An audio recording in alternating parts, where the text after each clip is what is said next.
Support for Race Unwrapped comes from the Kentucky Center for African American Heritage. Their mission is to enhance the public's knowledge of the history, heritage, and cultural contribution of African Americans in Kentucky and the African diaspora. KCAAH is dedicated to providing a heritage experience through education, enrichment, and entertainment. Located at 1701 West Muhammad Ali Boulevard. Calendar of events and more at kcaah.org. From Louisville Public Media.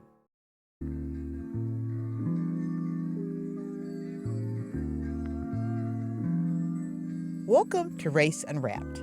I'm Michelle Tyreen Johnson. On this episode, I'm talking to Dr. Chelsey Green. She's a violinist and educator, and she's the first Black woman and the youngest person to serve as chair of the Board of Trustees for the Recording Academy, also known as the Grammys. We talked about how music and musicians have a unique ability to change not only the way people think, but the way they feel, because music is so connected to our emotions and memory. In fact, we're asking every guest this season to talk about a protest song they love, because everybody has an answer to that question. Music is just powerful like that. Here's Dr. Chelsey Green to help us understand why. Well, welcome. It is such an honor to meet you. It is an honor to be here. How are you, Michelle? I am great. I am great, Dr. Lady. Oh my goodness. So, all right. So, thank you for joining us. This season's Race Unwrapped is talking about the power of art to trigger social change or to be forms of protest, or however you want to define how we use art to get people of color to travel through this American terrain. Yes, yes. Right. So you have such a varied and really interesting background. And when I came across you, I was like, I got to talk to her. I got to talk to her. So I got to start with, how have you personally used music as a way to impact social change? Wow. I first just thank you for even considering me to share with you on this season and on this very rich and ripe topic, especially right now. I started playing violin when I was 4 years old. So Mm. at that moment, I became a poster child of DEI.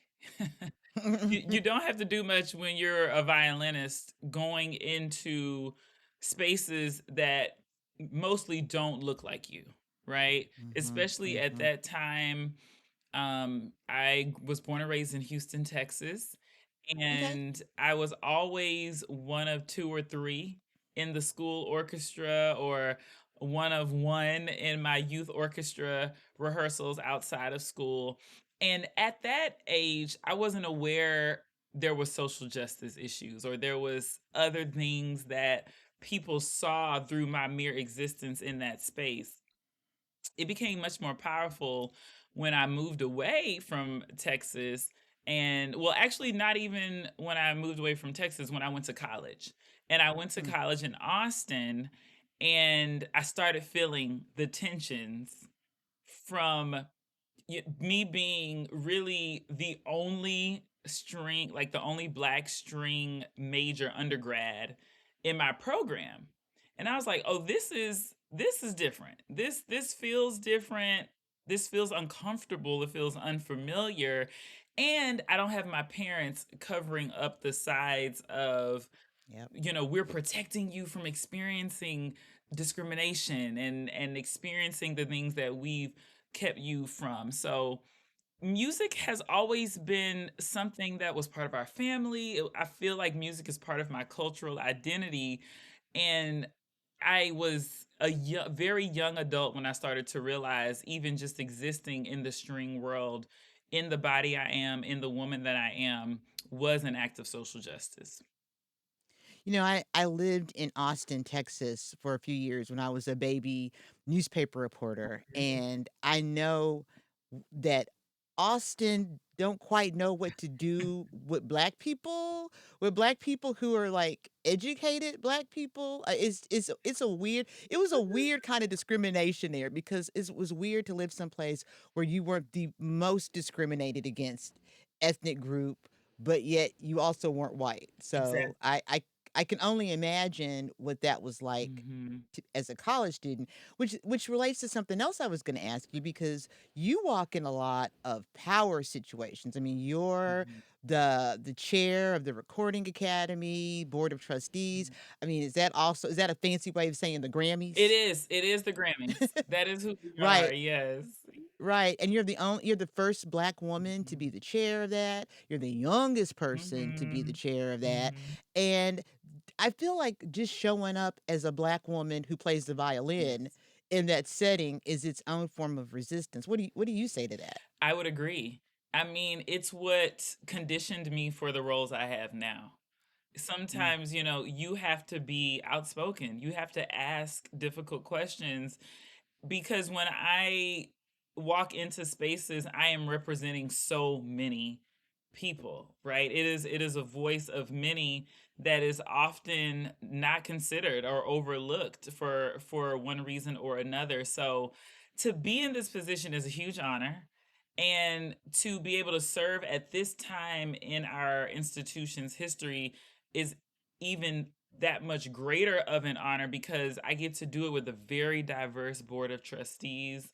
We have more Black women on the board than ever before. We have such rich cultural voices from all over our globe that are really helping us inform new policy, new governance, new ways that we're moving about to create this global membership model where we're serving our creators in a more impactful way that can really help benefit careers. So, I always say it was playing the violin and weathering through the storms of those competitions that, didn't quite like my sound because it was too soulful. Or, mm. you don't play quite classical enough to be in this section or this section.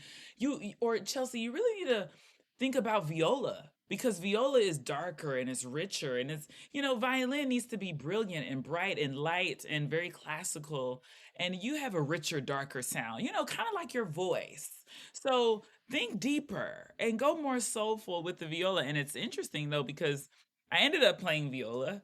Um, and I ended up getting 3 degrees in it. That's what I got the doctorate in. But now I get to do both. I get to play both.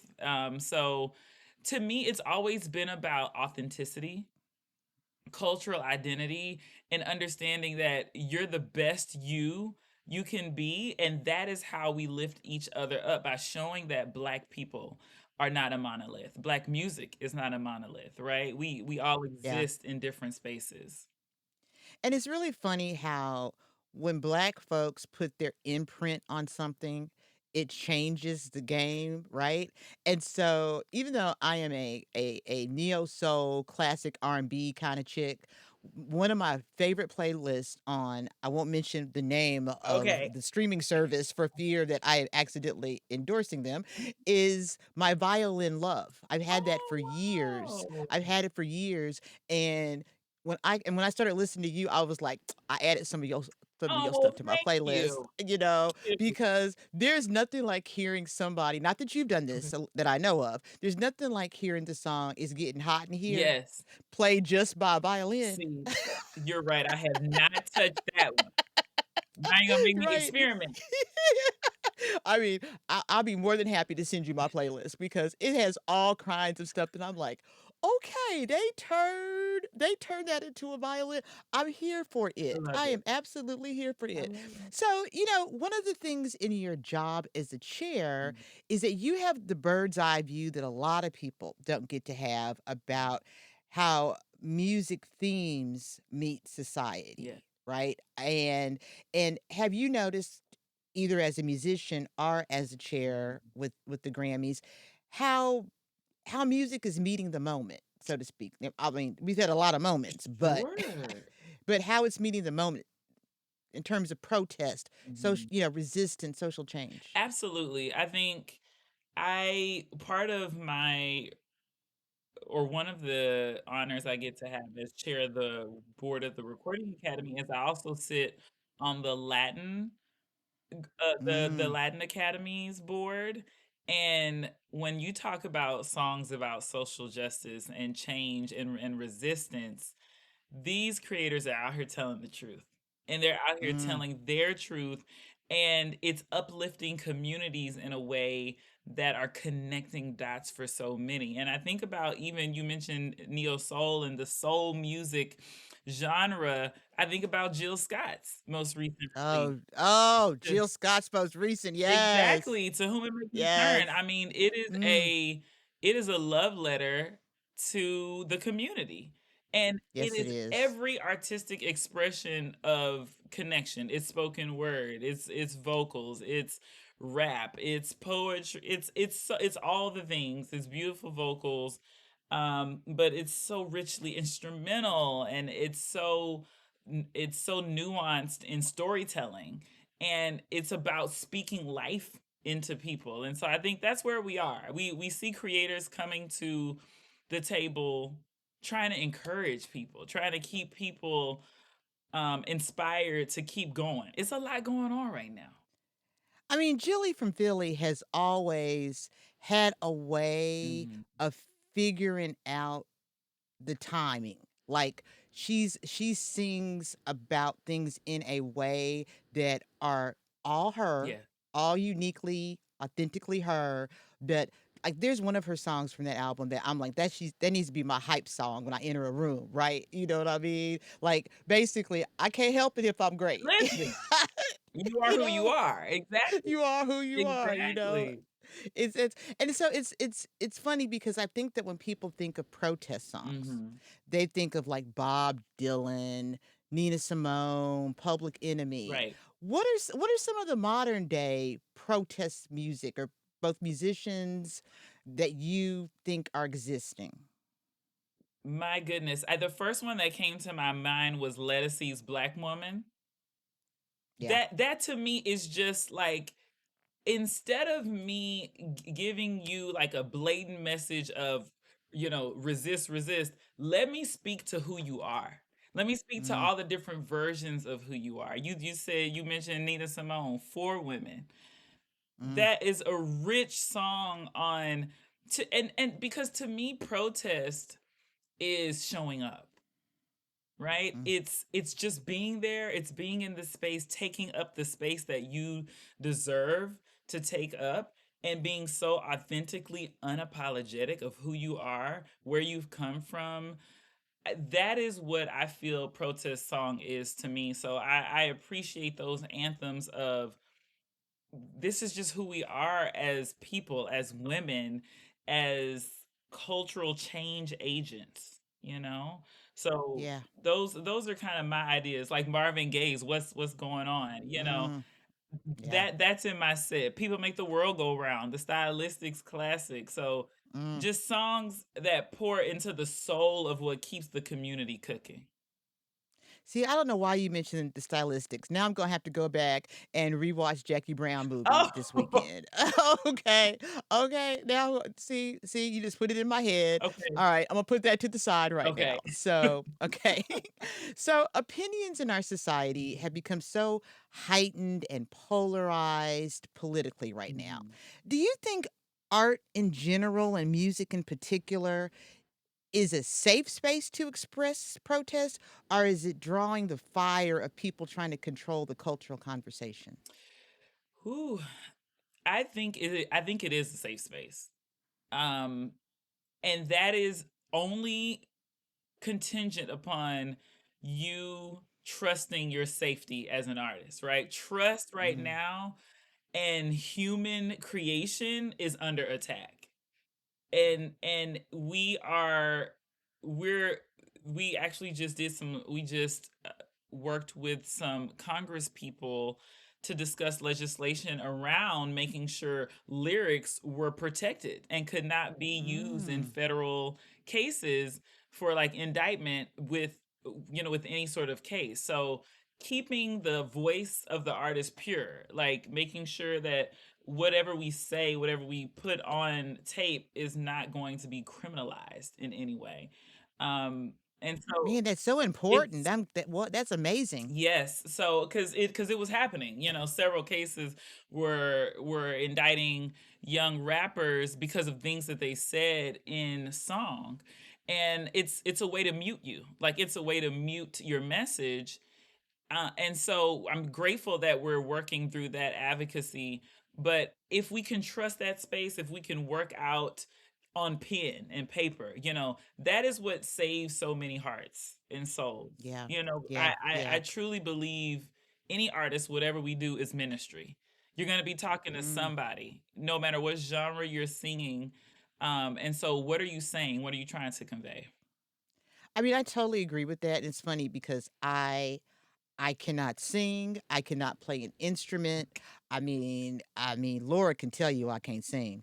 Uh, but but music is a daily part of my life. Like literally, no matter there's not a day of my life I don't listen to music, and no matter what part of the world I'm in, not even the country, no matter what part of the world, Wow. whether I'm walking in cold ass Amsterdam or the hot sands of Dakar in West Africa, Yeah. I got something in my ear, That's you know. it. Yes.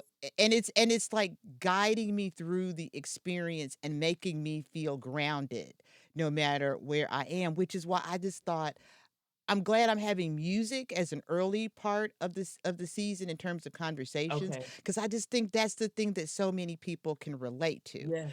And so recently I had this thought. So most people think of music as a bridge, Okay. right? Like music is a bridge. Mhm. But then I was just thinking that music is almost its own Mhm. language within Yeah. communities. It's and what made me think about that was I was at a conference, a journalism conference, about a month ago. And I was sitting at a table, and half the table were my coworkers who were all white Okay. and the other half of the table were black folks from other parts of the country. Okay. And I was telling them about my mother's 80th birthday party where, girl, she came in to my. She had her Oh, red dress on, and I mean, it I was, love and right, and all I said was, put on your red that they dress, started and singing the red. right, Yeah. and the black folks started singing. Now, if Laura had been there, she could have joined in, but, but my white coworkers were like, uh, that's kind of crazy that everybody knows that song, Wow. but it's like this own language. And then just coincidentally, of my, just a week ago today, I was in St. Louis, 20,000 people, New Edition, Boys to Men, Tony Braxton concert, Yes. and it was all these Yes. generations. And they were singing every word of every song of songs that came back before I know some of these folks were born, you Back know? in the day. You know, and I thought, man, you could communicate Mhm. everything in a song, and certain people wouldn't even know you were communicating it. Agree completely. And that to me is legacy, right? Mhm. That's the power of legacy and cultural identity through generations, like that's what's keeping us connected to our ancestors, to our grandparents, to those that came before us. And it is so beautiful, like I call those the family reunion moments, where it's just like Yeah. anywhere you are, there you are, right? Yes. We could be overseas and stuck in a plane, and you hear a little bit of Marvin Gaye, "What's Going On," and somebody else starts singing it, dun dun dun. Somebody else comes in, and so it's just, I feel like those are those like divine alignment moments where you're not alone. No matter Absolutely. where you are in life, or physically or spiritually or mentally, there are people that are in it with you. Absolutely, and I was thinking this the other day, about how my grandmother, who's no longer alive, but Oh. when she was in a nursing home and she had Alzheimer's, and I went to visit her once, and she was sitting in the lobby, which was unusual, and you know where I'm gonna go, I you know know where I'm where you're gonna go, going. and she was sitting in the Yep. lobby, and a Marvin Gaye documentary or concert or something was on, and all them old folks who couldn't have remembered 5 minutes ago were all singing Marvin Gaye song. They were singing it lick for lick. Yes.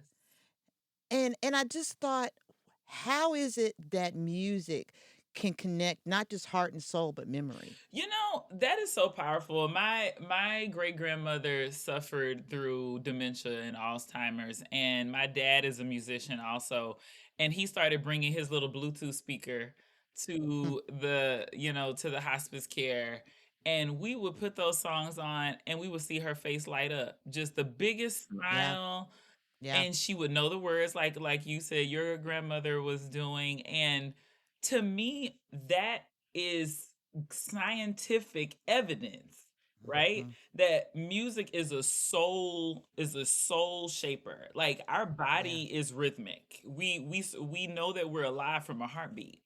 So Mm, rhythm is within mm. us all the time. Like that is how we're still living and breathing and walking, is the rhythm of our body. And that's what we work towards, like keeping the rhythm of our body healthy to give us the movement that we need. So I believe music is in alignment with that. Like you pick up a groove, you pick up a bass line, and that's why you feel it, and that kick drum starts to get you, and you Yes. don't you like lose yourself, you know? Yes, yes. And it's just all the things that connect with music. Yeah. Like, I was listening, all of a sudden what popped up on my Bluetooth earlier was Jill Scott. No, I'm sorry, not Jill Scott. Angie Stone singing an Earth, Wind and Fire song from their Earth, Wind and Fire tribute album. And so my mind and my heart, I mean, I went the sadness of that, how we just lost Angie Stone, but then the joy of hearing a new version of an Earth, Wind and Fire song Yeah, that I loved, and yeah, just like all the emotions, yeah. you know? So Beautiful. I know that you and your group, the Green Project, go Mhm. to schools to Yeah. educate children. What role, if any, does that play in promoting social justice and change? I Part of our workshops is that we ask them to write a song with us. Mm, And I always like to hear what's on their mind. mm, And it's always so telling that our young people are mired in the nuance of what we're dealing with too. And I see this light spark in them when they're able to say, my mom was going through this, or, I want to talk about this, and they can be creative, right? yeah. And trigger that personal creativity that they may not be getting in school if they're not in some sort of like general music class. So I feel like we aim to encourage, again, that like personal awareness of their cultural identity by in asking them what different rhythms they like, Mm, and then I ask them what type of sounds they like on the keyboard, and then I'll have my keyboard player turn on an organ, and then you see the black kids and some of the mhm, other like Southern Baptist kids, they raise up their hands, they like, oh, that's church, that's church. So there's this identity moment of them being able to hear themselves and see themselves kind of outside of themselves, and know that it's okay to celebrate that. Like it's okay to say it out loud and to live it out loud. And so that is what we try to do in those workshops. Man, that sounds It's amazing. so And fun. and and little kids, I mean, from the work I've done, I'm a playwright in addition to being a Oh, journalist, so and cool. when I've had my work in children's theater and it's about racism, the topic of the Yeah. plays, it's just funny to see the kids automatically get it, no matter how young. They get it. It's the parents who get resistant about, "Oh my goodness, did that happen?" You know, "Does that happen?" And I'm like, "Listen to your kids. Your kids are seeing what you're not seeing. They're hearing what you're not hearing," Kids just you know? because kids are just little truth tellers. They're Aren't like, they? this is what I saw, this is what happened, and boom. But then there's this like conditioning that happens through, through academia and all the different institutions, corporate, all of that life, where you learn how to put this wall up between your feelings and the truth. And then it becomes uncomfortable. Like, how dare you say that out Right, loud? You right. know, How dare you? how dare How dare you? How dare you call me out with a truth that I cannot refute? that Right. accountability gonna get them every time. Every time. So, going back to your Grammy street cred, I Okay. gotta ask this, and I'm trying to ask it in a way that isn't inappropriate, but, Okay. the rise Mhm. of Kendrick Lamar Yes. is an example to me of how protest protest music, I Mhm. should say, Mhm. is still there in its own unique way. Okay. Even though I don't know if even Kendrick Lamar would call his music protest music. What do you think? And that's what I'm saying, like, I can't speak to Kendrick specifically because I don't, I don't know him personally, but that is what I mean by even some of the songs I was mentioning earlier. It's just artists showing up and telling the truth. Artists Mm, coming and putting the reality of what's happening in the world and being unapologetic about it. And I think part of what makes those artists so like grow so big or have such a big audience is that there's so many people who look to them for inspiration of how they can tell their own truth. mm, Like, I wish mm, I could be that unapologetic when I showed up at my job, or I wish I could have that sort of uh, power in my voice. And I think that is what attributes to his rise. Also, he's yeah. a brilliant writer. Like, he's just a Yes. brilliant writer and storyteller and manipulator of language, not Mm, even just words. Like, he knows what he's saying, he knows how to say it. And I just love seeing that in so many of the artists that we're able to celebrate in our platform. The Grammys is a peer-to-peer award. mm, It's not based on charts or record sales or streams. It is literally voting members that have the credits that have been in the studio doing the work now are voting for their mm, peers and their colleagues on the work that's been done for the year. And I've been very honored to be on some iconic records myself and like play music, or I've been featured on some albums. And being that moment in the studio is such a raw, real moment. It's not mm, about let's do this to get an award or let's do this so that it goes viral. It's like, what are we trying to say on this record right now? Like, what are we mm, feeling? Let's put it on the tape. Let's do two takes and that's it. Like, we don't want to perfect it. We yeah. just want it to be authentic. One of the things I noticed, in doing a nosy deep dive in your background as part of preparing for this, is I saw that you were there to help open up the African American Museum in DC. What was that like? I got goosebumps with you just mentioning it. Mm, We we had to do walkthroughs before the museum was formally mm. open, and we'd have to put on hard hats and the Oh, all wow. the gear because it was like still a construction site. And I thought about it was just a monumental moment because it is not only it is a museum that is honoring our ancestors, right, and this culture that has sustained us to where we are, but also it was erected at a certain time Yeah. that was very powerful to have a certain president, and to be able to share in that moment and see the vibrancy of DC Mm-hmm. come together to Mm-hmm. celebrate this new entity becoming part of this like Smithsonian institution. Huge deal. I was absolutely blown away that they would include us to be part of that. And it just felt like an extreme honor to be able to be part of that, to honor the moment, Mm-hmm. but honor the past, like why it even is existing, Yeah. um, and to know that it will be there for generations Yeah. to come. Well, it's funny because I've been there 3 Okay. times, and I always the first time I went through the whole thing, but the last 2 times, I always go to the top floor. I The always music. go to the music and the art and the Yeah. Yeah. culture, and it's because to me, that's the joy Yes. of being Black in America, Yeah. and that's just my favorite it's like a celebration. Yes.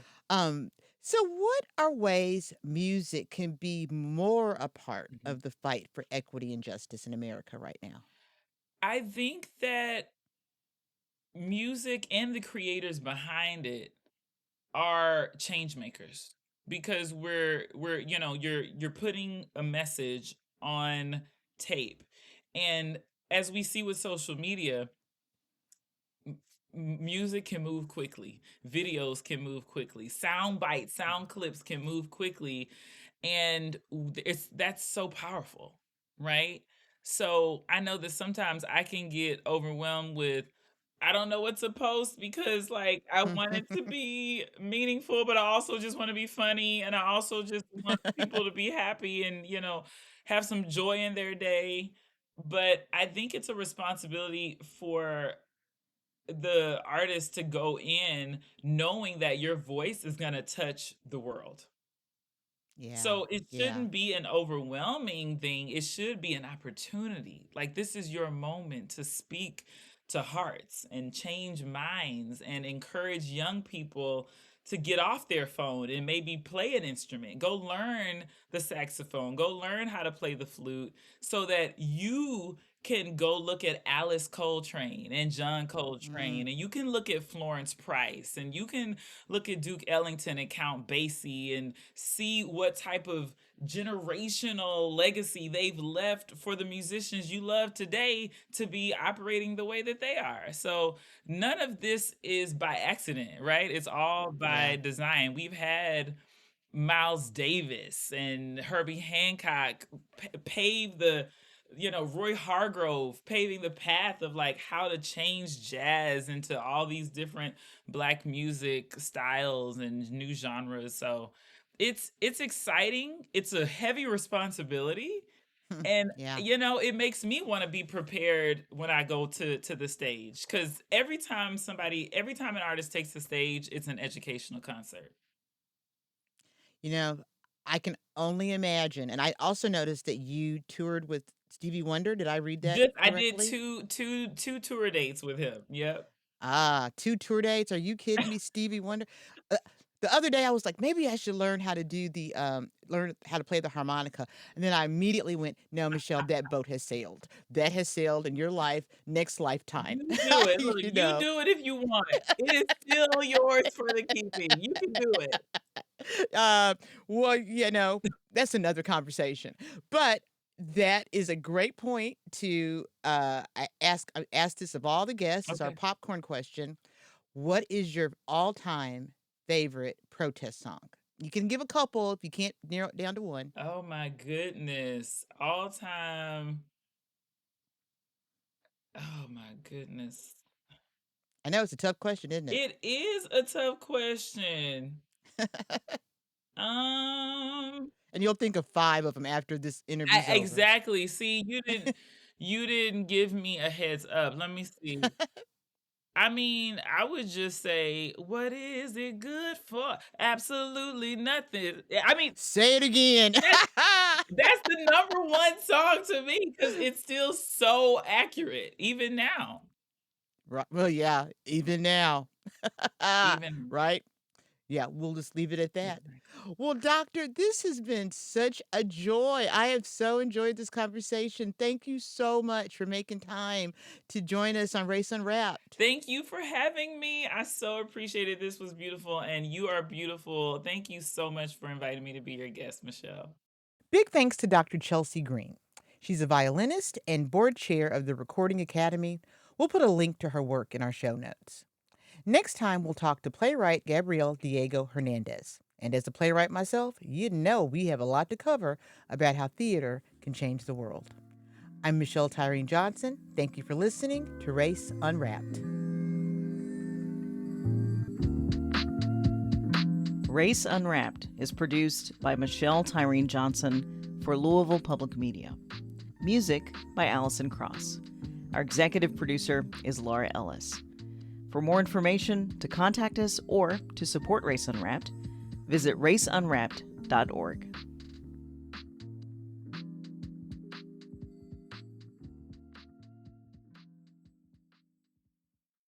Support for Race Unwrapped comes from the Kentucky Center for African American Heritage. Their mission is to enhance the public's knowledge of the history, heritage, and cultural contribution of African Americans in Kentucky and the African diaspora.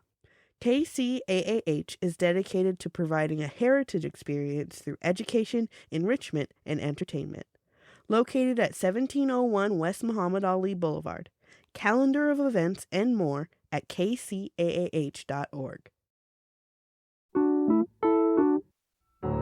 From Louisville Public Media.